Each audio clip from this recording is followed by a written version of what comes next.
Hey everybody, what's up y'all? Welcome back to my channel. TammyTalks here. Let's talk Real Housewives of Atlanta. Season 14, episode 16 is expensive to be she.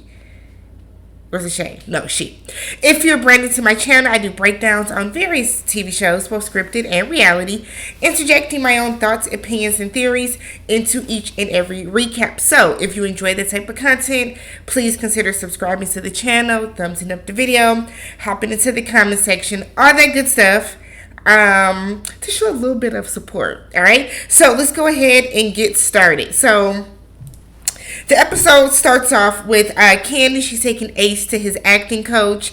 Ace has been going on some interviews, and Candy said that even though her and Todd work with him at home, the acting coach is able to pull more out of him, right?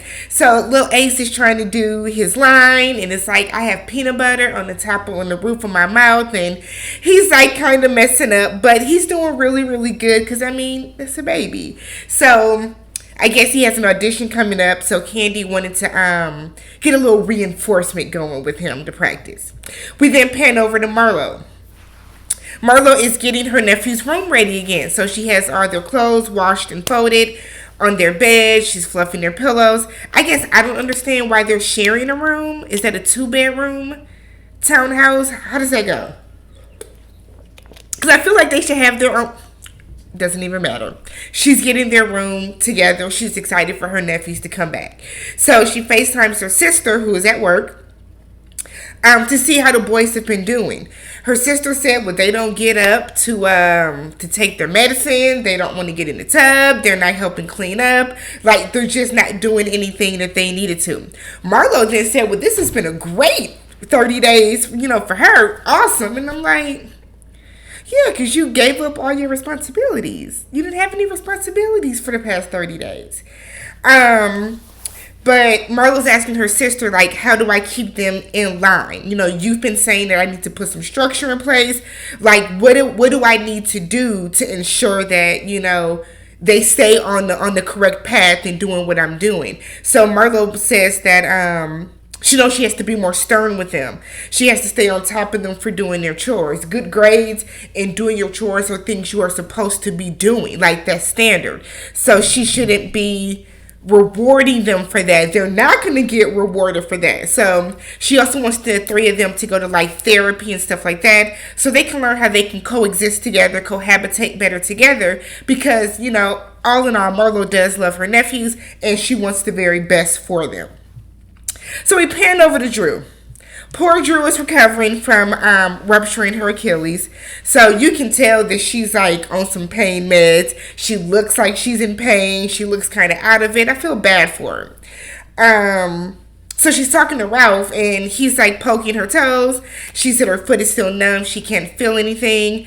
But she said she feels bad for messing up the trip to Jamaica. It's something that they were really looking forward to. And the fact that it got cut so short, because of this, you know what I mean? And I don't want to say because of something stupid, but because of something stupid, like, she just really feels bad. But anybody can rupture an Achilles. Anybody. I can get off this stool I'm sitting on now and take a step and I can rupture my Achilles.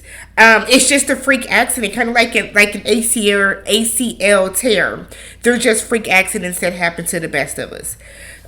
So while Drew is like sitting around hanging out, Sheree comes over to visit her, and they have a joke about how ironic it is that Sheree is the first person that she's seen since her surgery, when they started off like on the complete bad wrong foot. So Sanya then comes over, and again it's like, whoa, I'm seeing you before I'm seeing like Marlo. So Drew was like kind of shocked, as we all are. So Sanya more than likely feels bad about what happened, because Sanya was really pressuring Drew and kind of like hyping her up. I'm not saying that it's Sanya's fault, but I can understand why Sanya feels bad about it. So Drew feels bad that she missed the last dinner. So she's like, what happened? She more than likely, Drew hasn't talked to anybody really about it. So Sanya said that the energy was just off. Everything was off. And Sheree is like, yeah, you was calling her out like, what's up, Kenya? What up, Kenya? Sanya said that the energy was off, she wasn't prepared for the argument, and that Kenya ate her up and did. Because I don't think Sanya is ever prepared. But then Sanya said how in her mind, she's always winning the argument. And I'm like, girl, really? Even in your mind of minds, in your heart of hearts, you really think you be doing good in these arguments? Okay. Okay. So Sheree said that you just have to you have to give it back to Kenya, which Sheree has been saying that you can't let Kenya go in and feel like she has that one up on you by constantly beating you in like a battle of wits or in an argument. So she then tells Sanya how Kenya felt that Ross was being aggressive. And Sanya immediately was like, she wished that she had somebody to stand up for her. Kenya said that. So you saying that isn't like doing what you thought. It's not giving what you thought it gave, because Kenya said that herself. But see, Sheree's messy ass didn't relay that part of the message. She just wanted to relay the negative part of what Kenya said. So Sanya is like feeling away because Sanya, I feel like, turns on for the cameras. She's like, I'm going to call her right now. And you can tell that Drew was like, I don't want to deal with this bullshit, y'all. I'm hyped up. I was just happy that y'all came over. I got some food for y'all. So Drew looks out of it. So she calls Kenya. Kenya was clearly asleep. Not even defending Kenya, but Kenya was clearly asleep. She was like, hello, is everything okay? Like, she was probably taking a nap. And Sanya was like, I don't appreciate you calling my husband aggressive, blah, blah, blah, blah, blah, blah. And Kenya, like, gets quiet because she was probably thinking, the fuck just happened? And she's like, I have to call you back when I wake up. And Sanya was like, no, I'm not going to, we're not going to let you have that. Don't do this, blah, blah, blah. So then Kenya was like, okay. And they get off the phone, and then Sanya was like, bye, bitch, after she had already hung up the phone. That's not doing nothing, girl. That's not doing anything. Sanya's going to get her ass ate up on the reunion. And they just filmed the reunion like this past weekend, right? I don't think Sanya's ready. I don't think Sanya's ready. Sanya, I do not think Sanya's ready for the reunion. I just don't. So we get to Sheree. Sheree is meeting up with this fashion coordinator for her model call. She tells I didn't catch the coordinator's name, but she tells her that Kenya is gonna come to help out. She was like, she's a little shady, but she's gonna come on to help out. So she said that Kenya comes in and she's like, she would have preferred that Sheree didn't take what she said back to Sanya, but that's just Sheree being messy ass, bone collecting Sheree. But she said she still wants to be there to help out with her. Kenya's extremely rude to this lady. Whether Kenya was right or not, and the changes that she wanted made, she was rude about it. So she was saying how where they were sitting, well, initially, before even all that, initially Kenya was like, so there's not a lot of people outside. Like, we should have done this a different way. Why didn't you let me post about it so we can get more people here for this model call? And the coordinator was like, well, we wanted to keep Sheree's privacy at bay, so that's why we didn't want to put her name or anything on it. And Kenya was like, your name and stuff is on the line with this. Who cares about the privacy and stuff that you want? And I kind of felt that. Like, we're at a point now, you need some models. So why is it a big secret? Like, it's going to be a big public event anyways. Have a big model call. So Kenya's telling them we should be facing the models head on so we can see them as they walk, so we can see their form and stuff. And the lady is like, this is how I do it. And Kenya said the wrong way. Kenya was rude. Again, whether Kenya was right or not, Kenya's delivery to that lady was rude. It was completely rude. So they go back and forth. They have little snippy things a lot where Kenya's telling this lady that this is wrong, you did this wrong, I would have done it a different way, blah blah blah, and the lady's getting kind of snippy back, and I'm like, Sheree, get your friend. Reel your friend in, because this is a reflection of you. This is a direct reflection of your business because you let your friend come in and do this. Sheree is dumb, y'all. Dumb. So, Kenya brings up kind of like, why didn't we have a real model call? And the coordinator said, because you need a budget for that. And I said, the shade. She said, we need a budget for that, and one that we don't have right now. So Sheree says that she didn't have the money to pay like the $250 or $500 a day for the models, because she had spent $1 million on the line. And everybody was like, $1 million? Okay. So Kenya tells Sheree, you don't have any more fails left. And that's some real shit. That is some real shit for you, Sheree. You don't have the room to fail with this again. You have already butchered this once in a huge way already. Don't do it again. So we pan over to Drew. Love Drew's glasses. I need to get some new glasses, and I love a tortoise frame. Love it. So they are over at Ralph's cover shoot for the book, and her mom is there with her because she needed help getting there, and her mom starts to question Ralph as to why he doesn't want to adopt Josiah. And Ralph said that in his mind he's doing the right thing. He said he met with Josiah's father, and he said that he would be hurt about it if it happened. I see both sides of it. I do see both sides of it. But if this little boy is calling you dad, and you're raising him, and you're paying for him, and you're providing for him, and you're doing all this stuff for him, that man can still like be a part of his life, even if you adopt it. Even if you adopt him, you know what I mean. So it's a very sticky situation. But I think it's something that Drew and Ralph should have kept off screen. I don't think this should have been part of their storyline, just because that boy looks old enough to watch TV, and in another couple years when he does, get online and Google or start watching old episodes, like, he's going to see this conversation about this. So, but Ralph ultimately said that he's invited Josiah's dad to come to one of his basketball practices. He came, so they're trying to build and forge that relationship. But he said ultimately, if Josiah were to ask him, he would adopt him. Drew wants him to adopt Josiah, so it's a very sticky situation. It's sensitive, and it should have remained off screen. So then we have Marlo. Her nephews are back home. She's telling them, like, I know you guys are sick of your flip phones, but you got to do good. You got to get good grades. You got to do your chores. You got to do everything that you're supposed to be doing, because that's how I'm going to give you probably your iPhones and your Androids back. But she's happy to have her nephews back. They said they're happy to be back in their own bed with the clean bathroom. She said they took like hour-long showers. So they're happy to be back with Auntie Marlo.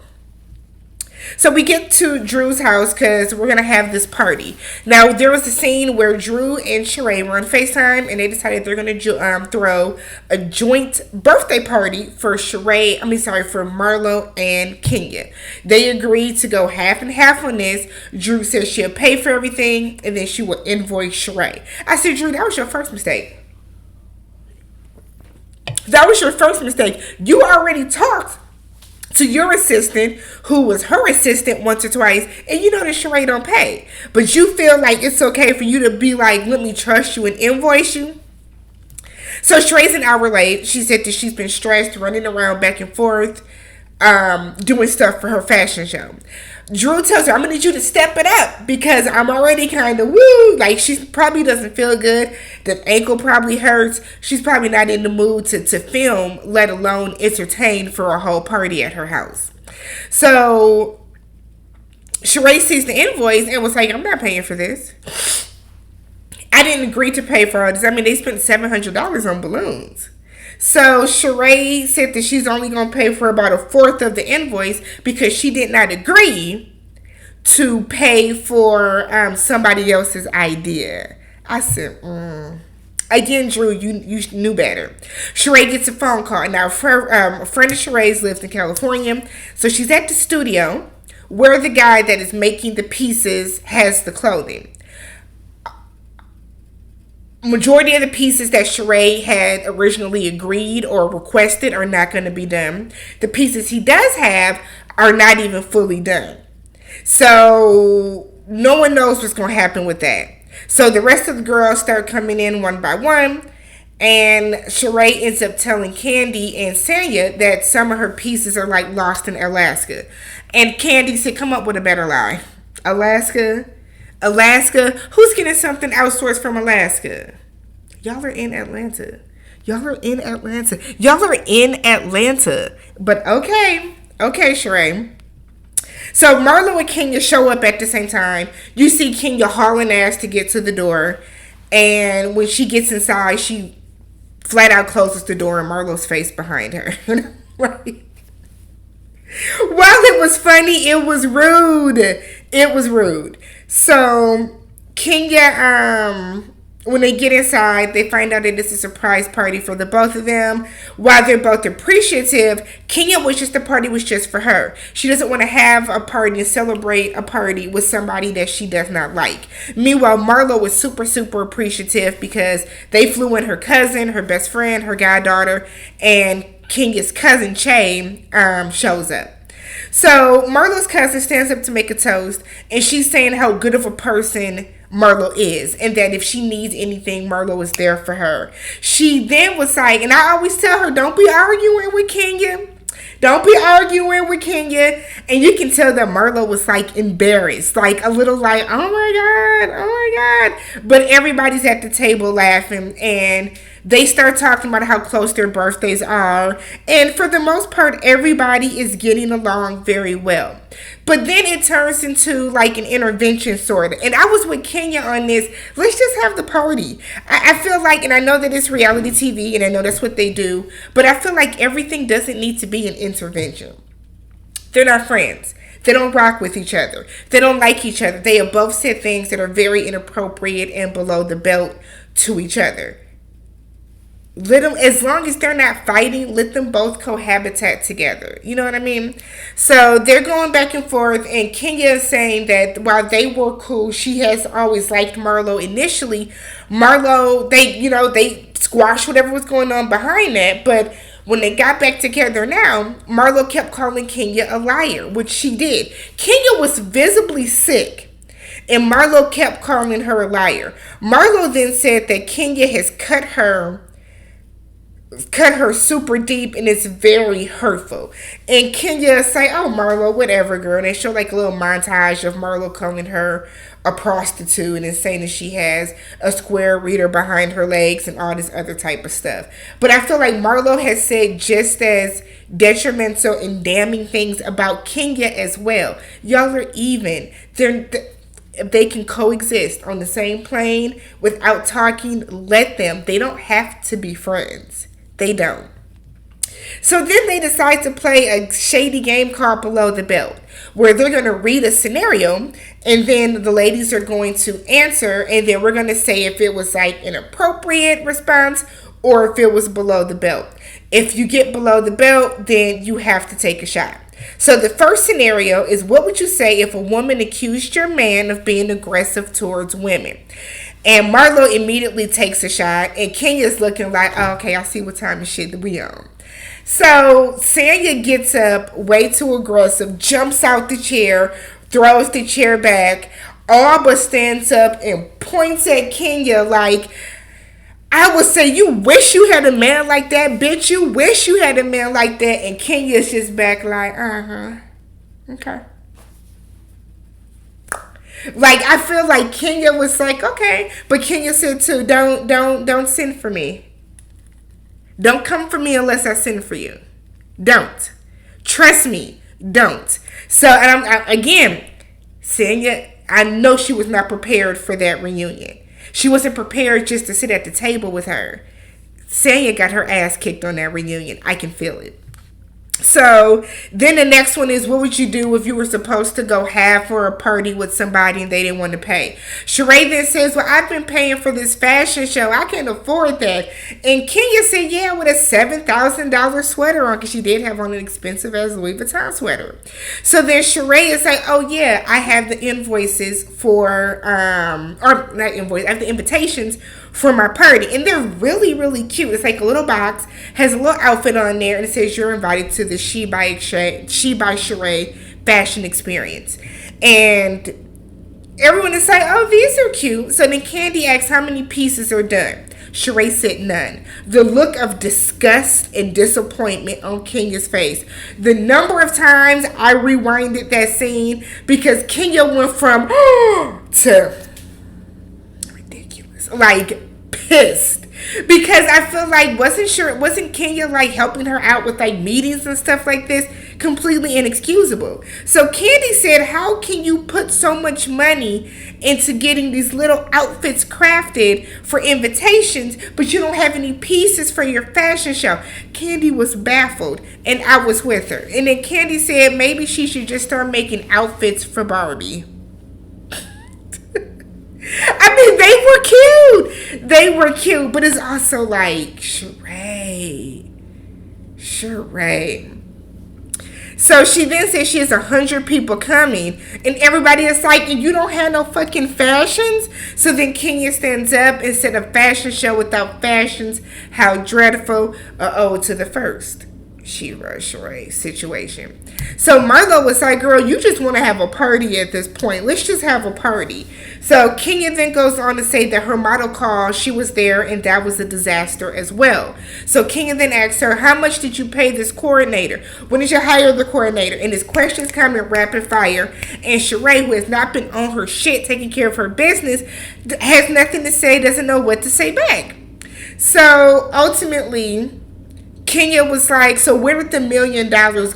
Sheree said, I never said anything about $1 million.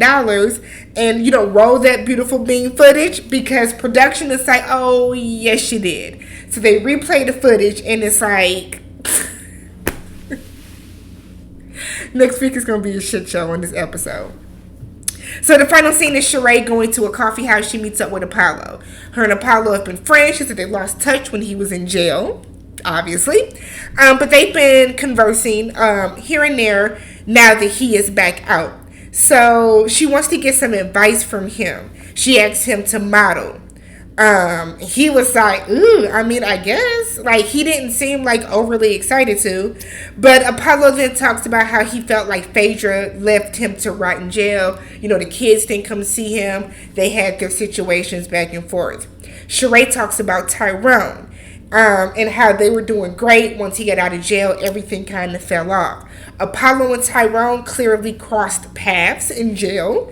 And Tyrone would be in there bragging about her, saying that was his girl, whatever. So she tells Apollo about the situation in Philly, and it said that they haven't spoken. He never apologized or anything like that. But now Tyrone has been calling and texting her. And Apollo was like, that's going to throw you off your square. You know what I mean? That's going to keep you from being focused on what you have going and what you need to get done.